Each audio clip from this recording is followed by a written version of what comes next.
Hey everyone, thank you very much for tuning in to yet another episode of the Gray Fox streaming.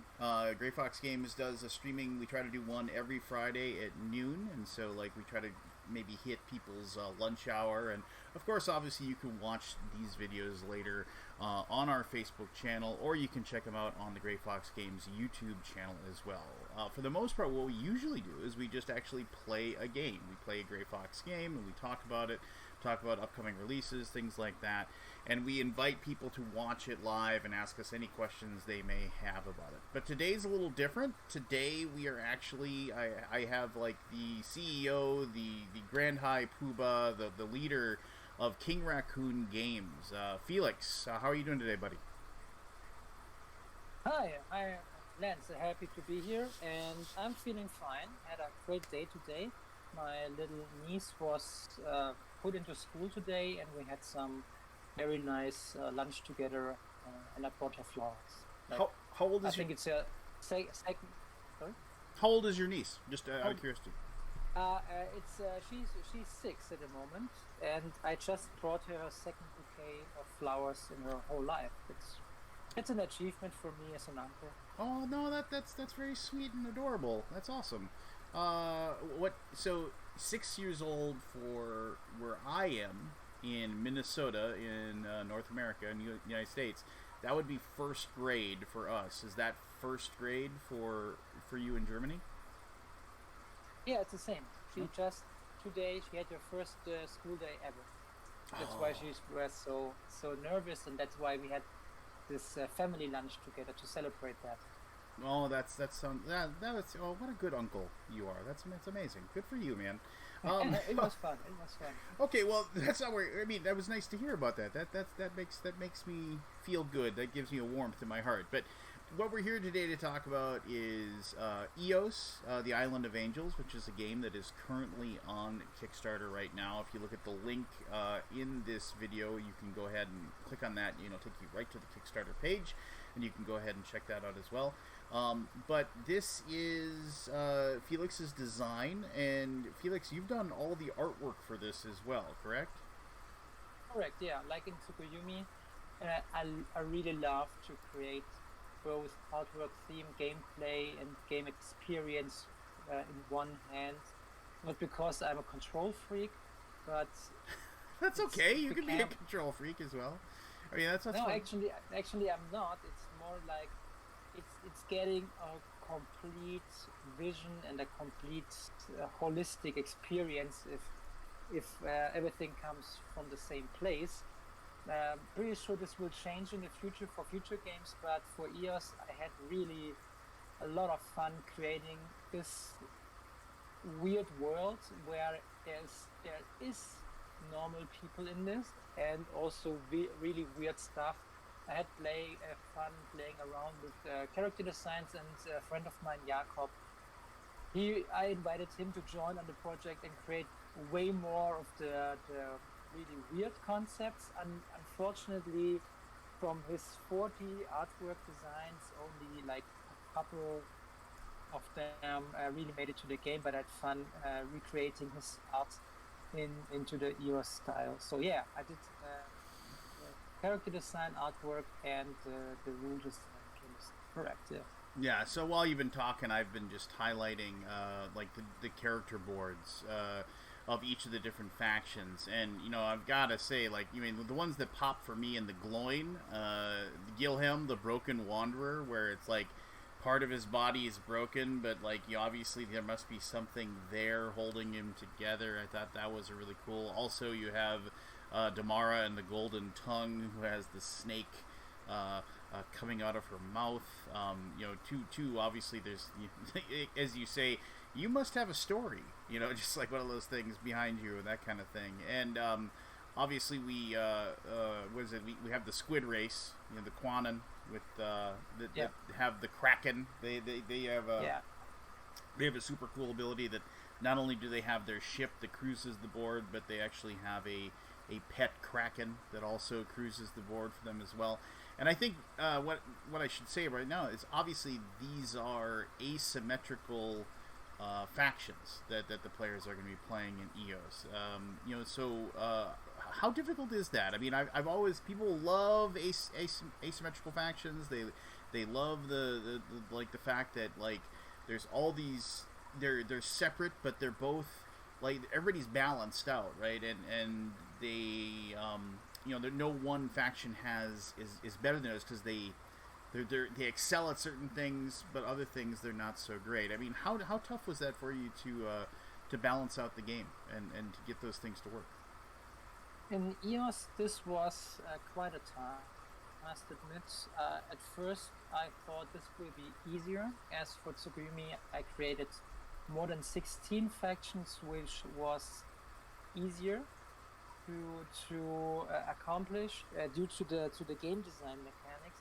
But here we have an engine builder, which is like if you're doing asymmetrical engine builder, that's like millions of options that come together, and I'm really happy that we have a phenomenal team, including you, playtesting this game all the time and giving feedback to it, because there's two things in the balancing. One's the felt balance, which is like a psychological effect. So do you feel this faction is too strong, even if maybe she isn't, or does she feel too weak, and which could be also incorrect.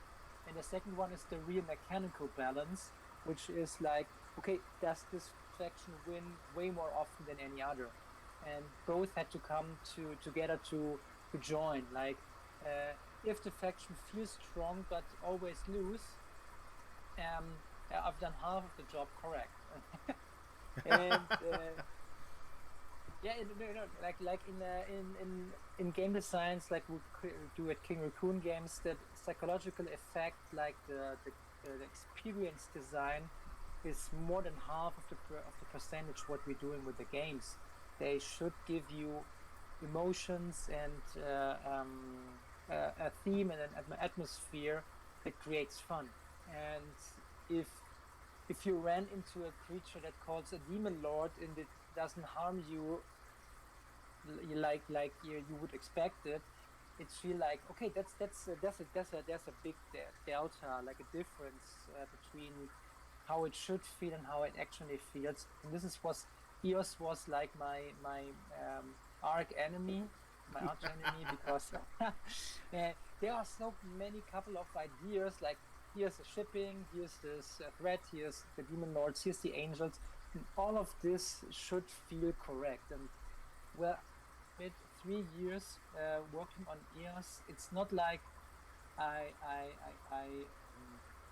cannot come to an end, but every element has to be perfect, and for perfect in the holistic experience. Like demon lords should feel like a demon lord without just killing the players.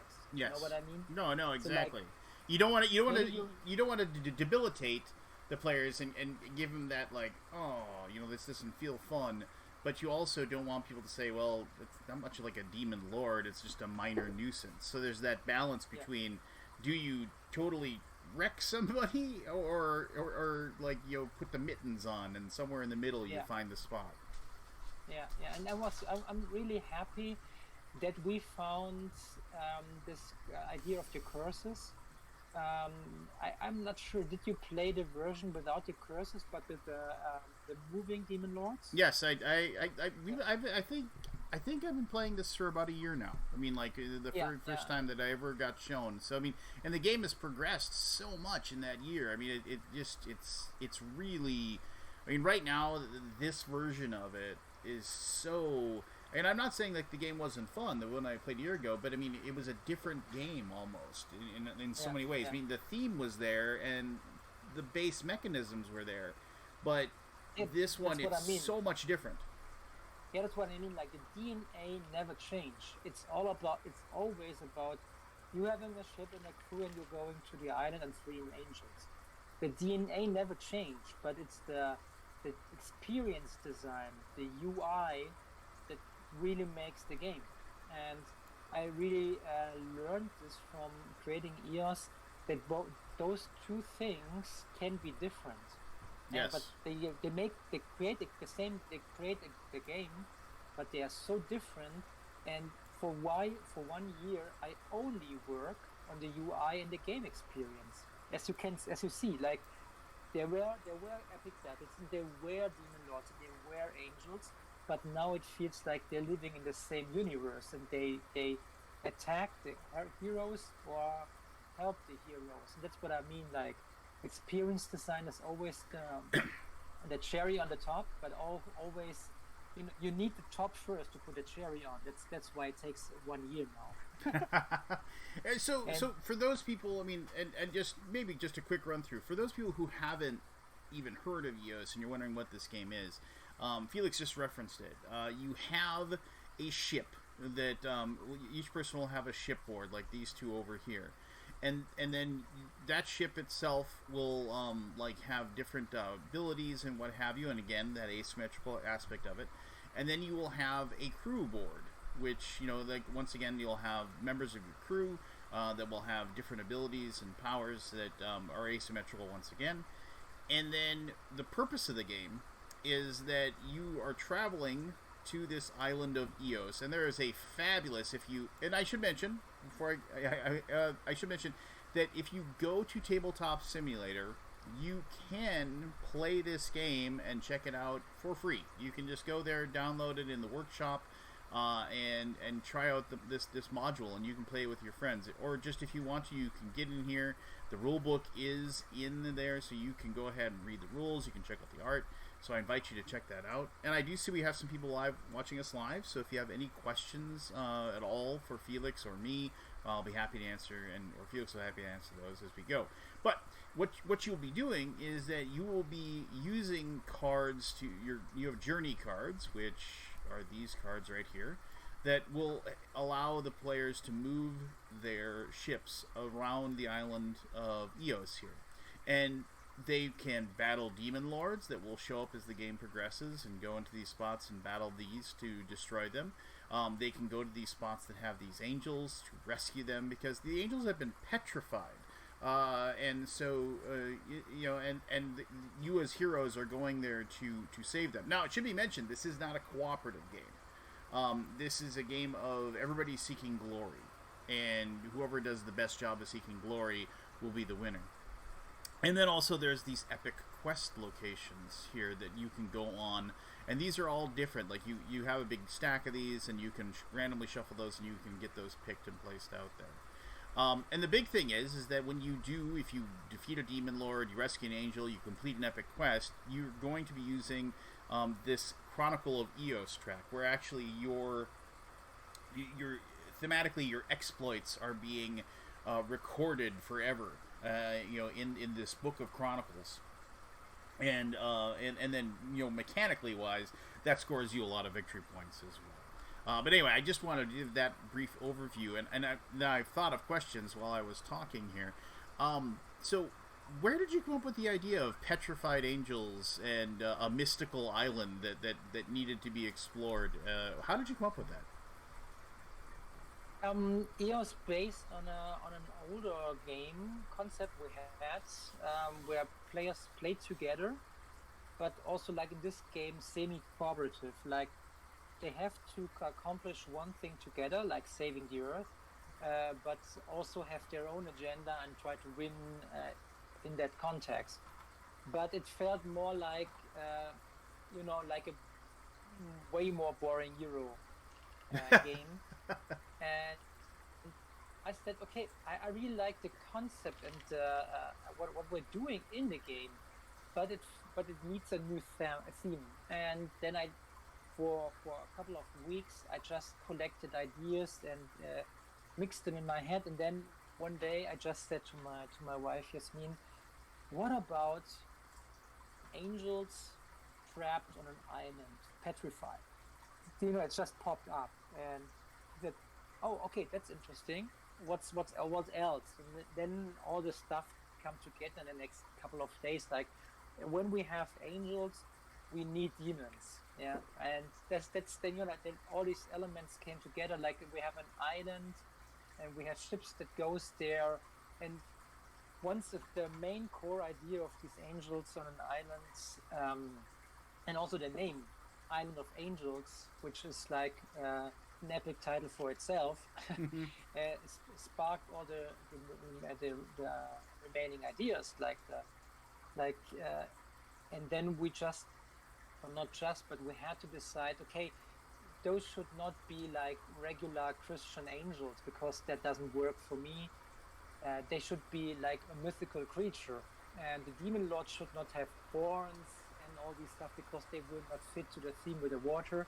So we created more this of this abyssal lords, and angels and demons are more the words for the people to call these divine and deities, may be the demon lords or the angels.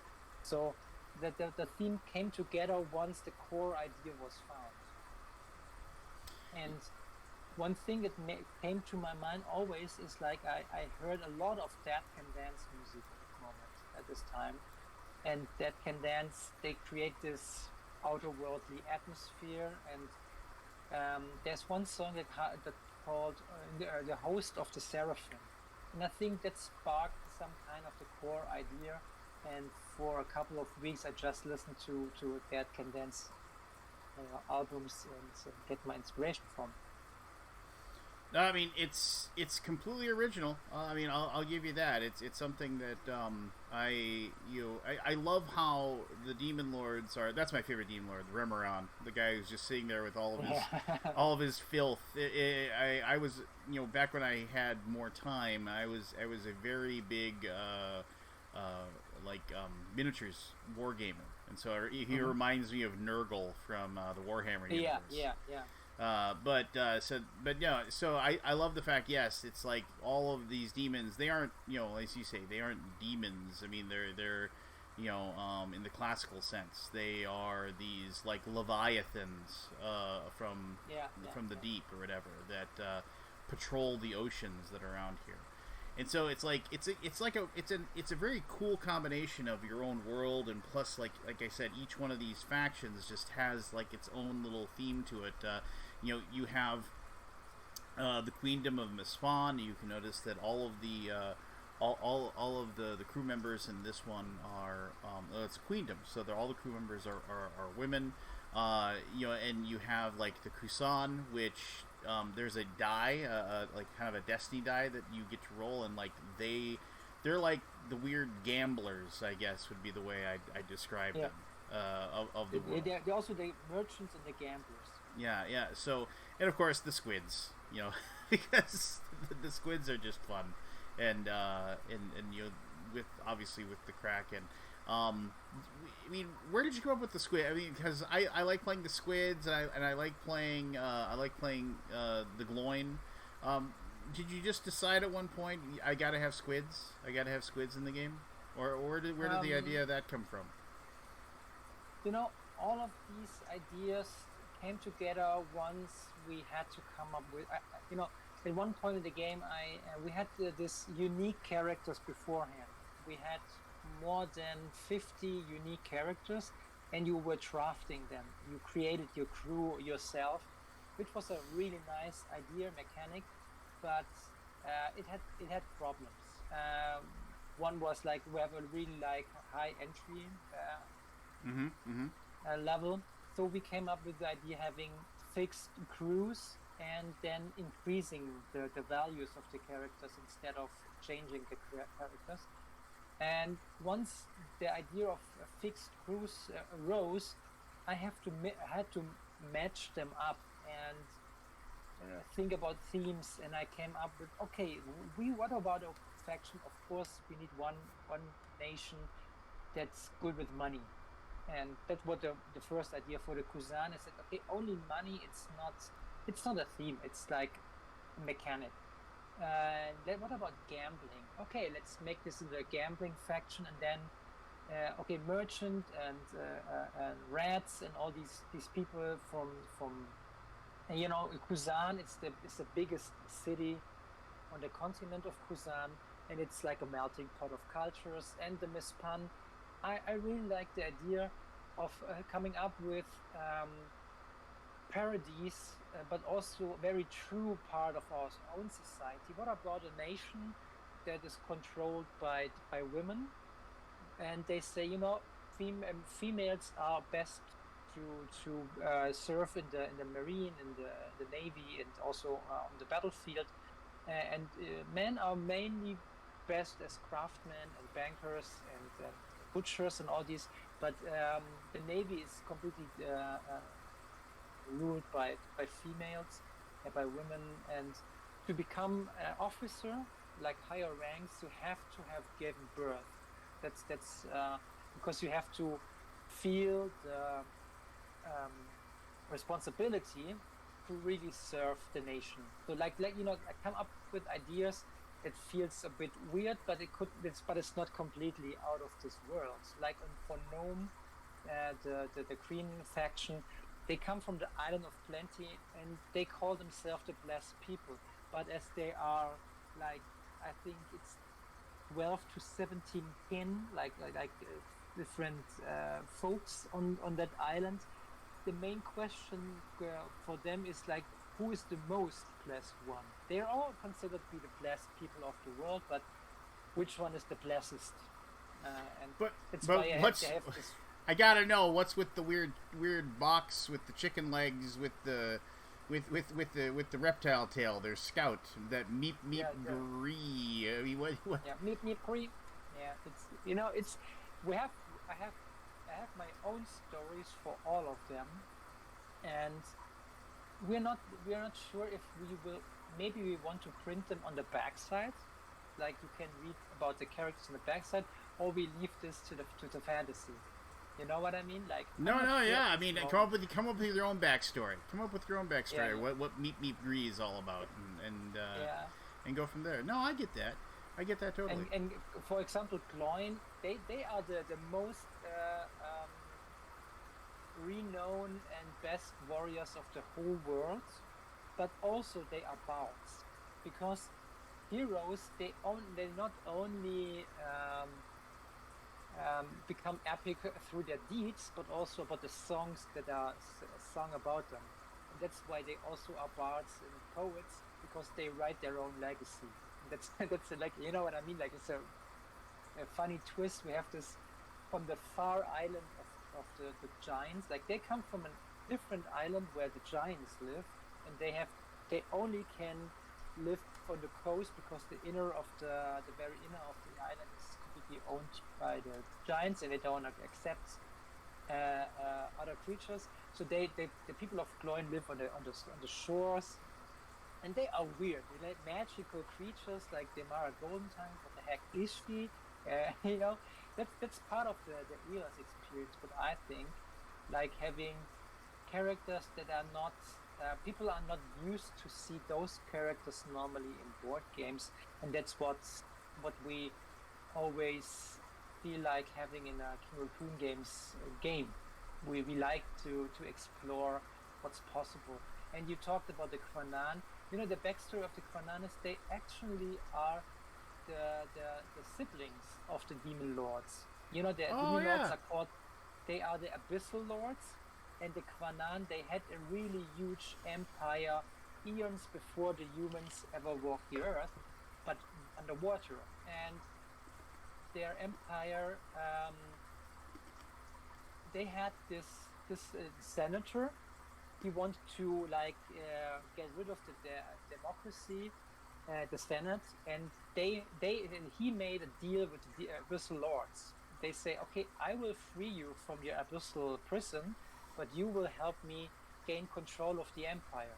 He did for half a year, and then the empire was shattered and destroyed by the Abyssal Lords because they don't want their soft squid siblings to rule. And that's why they became nomads. So the Quanan today don't have any empire left, and that's why they sail for the island. If they think they can manage to free the most angels, they can regain their old empire and reunite all Quanan squid people to have their own empire again. That's what the backstory is. You see, like, it's a huge backstory behind the game. Well, and but it should be but mentioned that if you go and you read the rule book, isn't there? I believe you have. Yeah, you have like the whole backstory to the process of what EOS is and all of this stuff. And so, if people want to, they can definitely dive into the world of EOS and read deeper and further into it.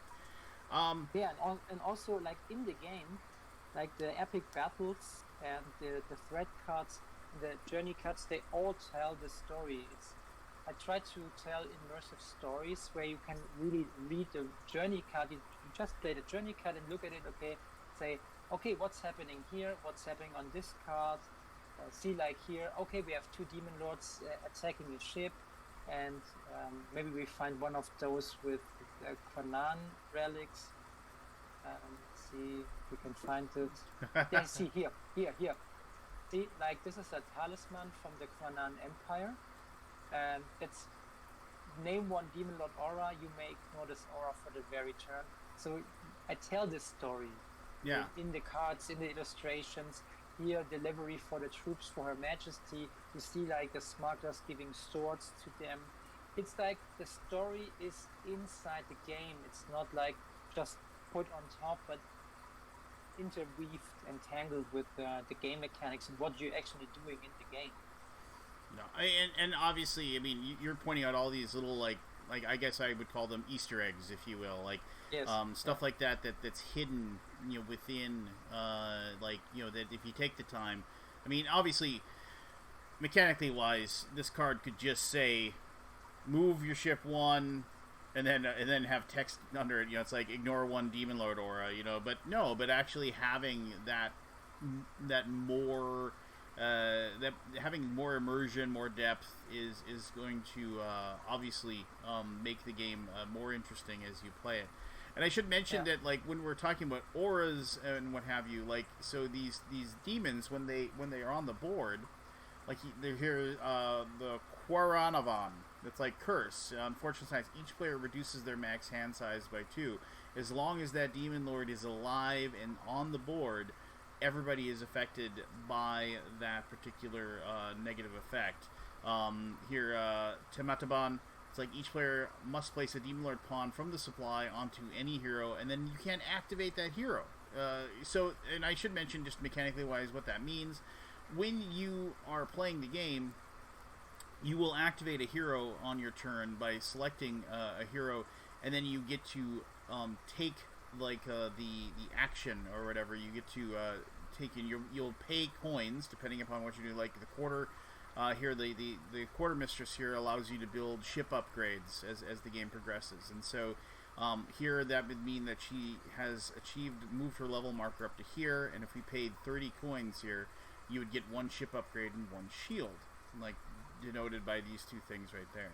And but if that demon lord was out there and we chose the quartermistress to have, I grab a demon thing here, boom, and we chose that would mean that now I can't use my quartermistress until somebody please go kill that demon for me, so I can go back to getting my ship upgrades, which I so desperately want and I want to put on there. So yeah, the curses can really stack up. Like if and obviously, like, mechanically wise, again, you get to score chronicle entries, which is a big chunk of victory points when you do those. So killing the demon lords, it isn't like everybody's just going to leave them alone. People are going to be racing to get the demon lords to slay them and be the ones to do it, because you want to be able to get those points.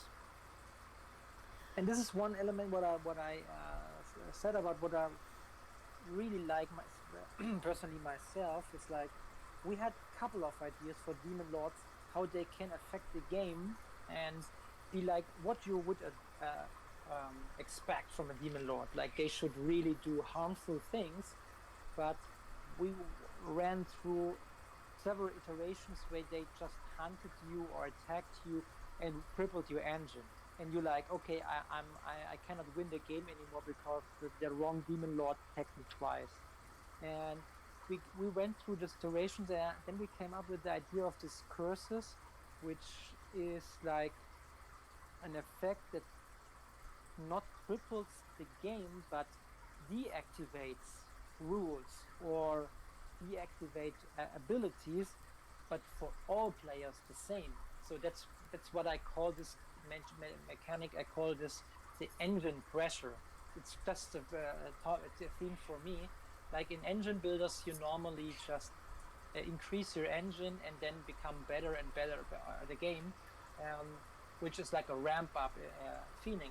In EOS, you also have the same feeling with ramping up. You will never really lose something from your engine. Your engine will not be crippled, but the engine pressure is like from now on you cannot have more than 30 coins when you have the Amban, for example.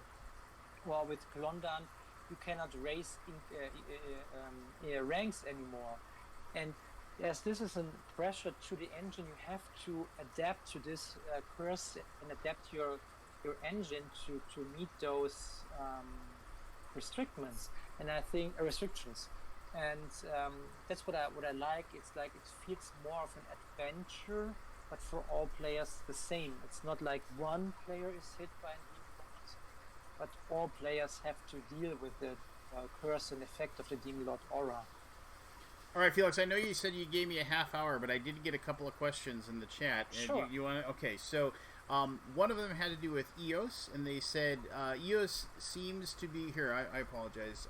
We have Larry, and Larry said EOS seems to be more of a straightforward Euro design as compared to Tsukiyumi. Am I wrong? Was that your intention? Or is that just how it played out? Oh, it was my intention. After we had this very interactive strategy area control game Tsukiyumi, and of course you can find more themes and names for Tsukiyumi, I wanted to go the other way around and say, okay, and I create as a game designer an asymmetrical Euro game with engine builder mechanics, because I really like terraforming Mars and Scythe. And as Scythe is already asymmetrical, their main feature is still the area control, which I want to move away from because of Tsukiyumi. And terraforming Mars, I like those kind of games. And I said I want to do a game I play myself a lot, but with the King Raccoon Games touch, and this was a challenge for myself, and that's why we have go deep into the Euro game mechanic, and which was a really challenge for me, as asymmetrical gameplay and surprises like threat cards or something that doesn't go well together in the Euro games. And that's also one of the challenges I have to cope with, to find the right spot between what you would expect from a Euro game engine builder and how many of those surprises and uncertainties you can accept in that kind of a game. So yeah, that's what's it's not pretty straightforward, but if you see it as a pretty straightforward game, that's for me it's an achievement, because I managed to do so that this game feels more straightforward, but once you play it, you will see it's way more sandbox game than it seems at first glance. Yeah, I mean, I should mention that you can kind of go off and do your own thing. Do you want to try to just get a lot of glory and use the glory track to your benefit? Do you want to be a demon hunter? Do you want to be the person who saves the angels? Do you want to do a smattering? All those.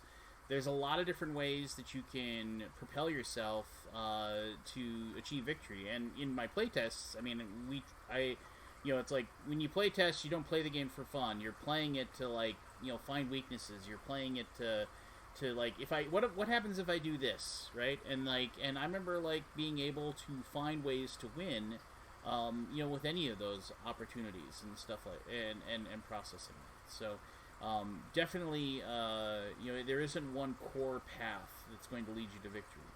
And then one last question, and I'll let you go.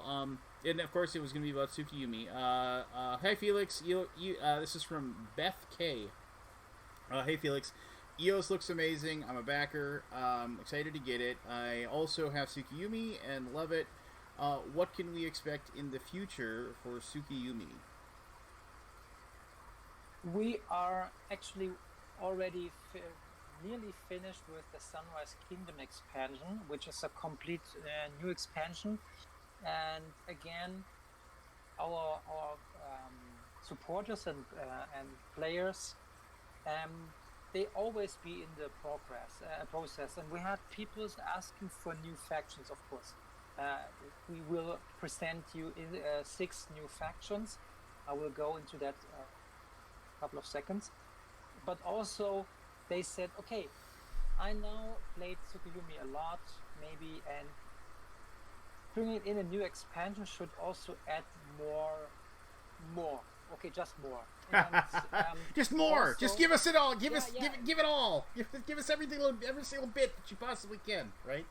And Lauritz, he said something completely interesting to me and also new. He said, okay, Tsukuyomi is like a game where story matters. And if you just say, play this new game, new factions are there, you lost the opportunity to tell a story. So that's why we call the Sunrise Kingdom expansion, offers a complete new game type to the game. So we pulled the focus down from the moon to what was formerly Australia, which we call the Sunrise Kingdom, because in there Amaterasu, the sun goddess, reigns, not the moon, and there's no moon. If you play the Sunrise Kingdom expansion, you can always put the factions into your normal game, but you also can play this new play style with the gates. So you can create like a weird chaotic area with small islands. They don't have to attach to create one area. We can have like 6 or 7 islands if there is at least one gate tile in there, because all gates are combined together like the portals of the Sentinel, so you can move from one gate to another. That's why you create a whole map, but with unique islands. And of course we have... Sorry? No, you go ahead. I'm just listening. Sorry. Okay. And of course we will have 6 or more for the miniature holders, even 7 new factions. The standee holders will have C6 new, because we're 1 faction ahead at the moment, which is no problem because miniature holders will keep up with that with the next expansion. So it's 7 new factions, which is a Dark Crusade, which is Kampfgruppe 1. They landed on the moon, tried to kill the dragon, but only 3 of them survived, came out of the moon, and now they call themselves a Dark Crusader. They're half Oni, half knight, and they're not sure what are they fighting for or against the demon, the moon, or for their own agenda. And their main feature is that they control the Oni. No other player can use, place, or move any Oni. Then we will have the Circle of the Sun, which are the heirs of the Aborigines, and they call the Circle of the Sun as they are the chosen people of Amaterasu, the sun goddess, and they are immortal. Well, okay, they can be resurrected. So if you destroy one of their units, they can be regained by the faction effect, and they create formations on the field. Like you have like 3, 2, and 1 unit in a row. You have the great snake formation, and you get several bonuses for that. We will have the Moon Circus, which is the post-apocalyptic clowns, and they tame Onis and let them do show fighting, and they move around the map. They don't have a home zone. They're just doing chaotic stuff, and they win by taming Oni.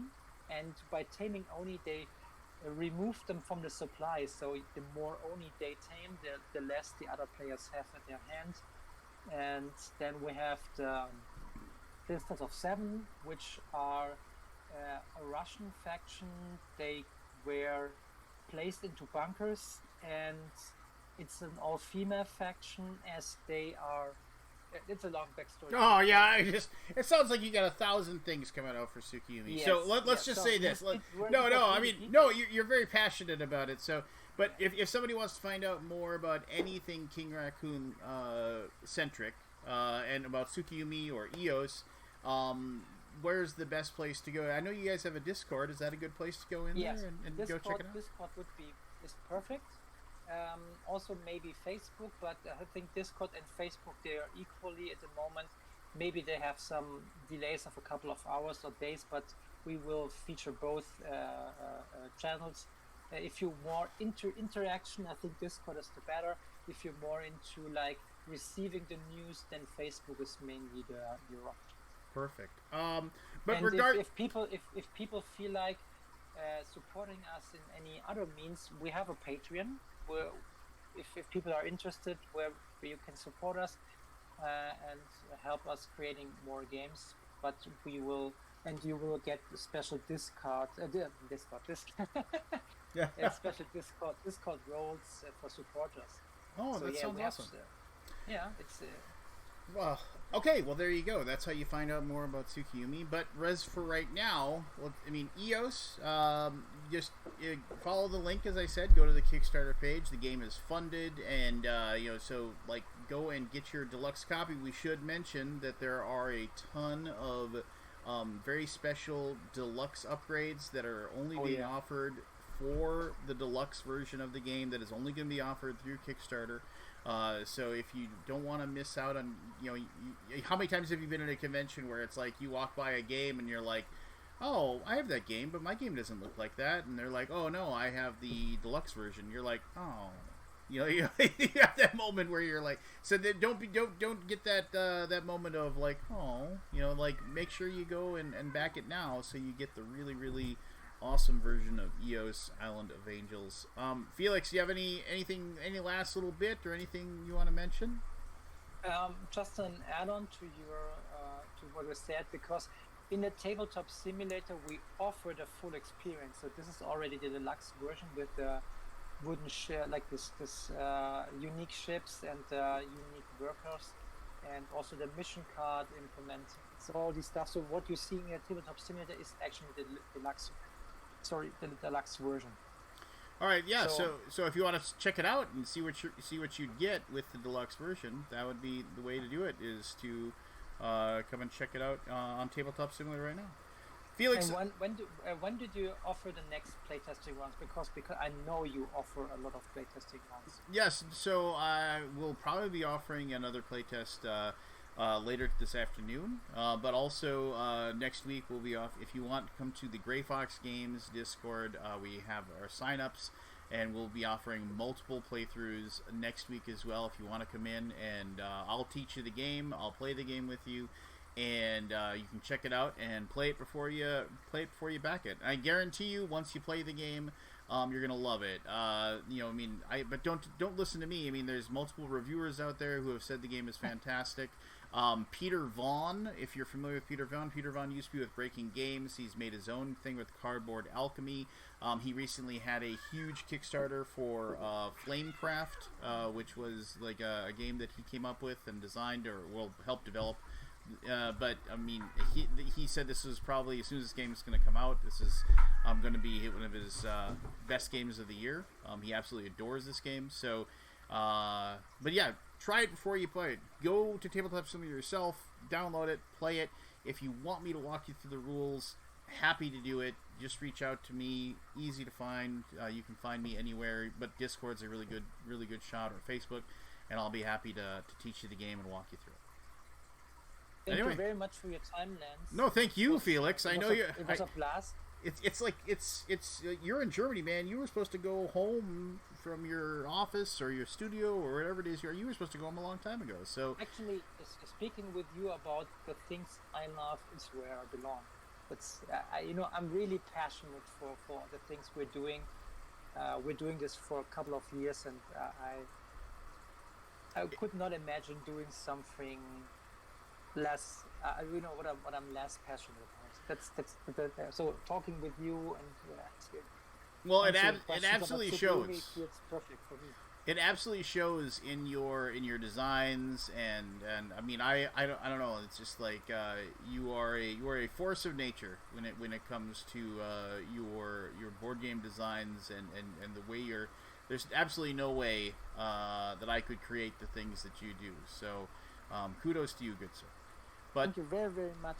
No problem. Everybody, thank you so much for taking the time to watch this, either watching it live or watching it after the fact. Go check out EOS. Back it today. Thank you so much.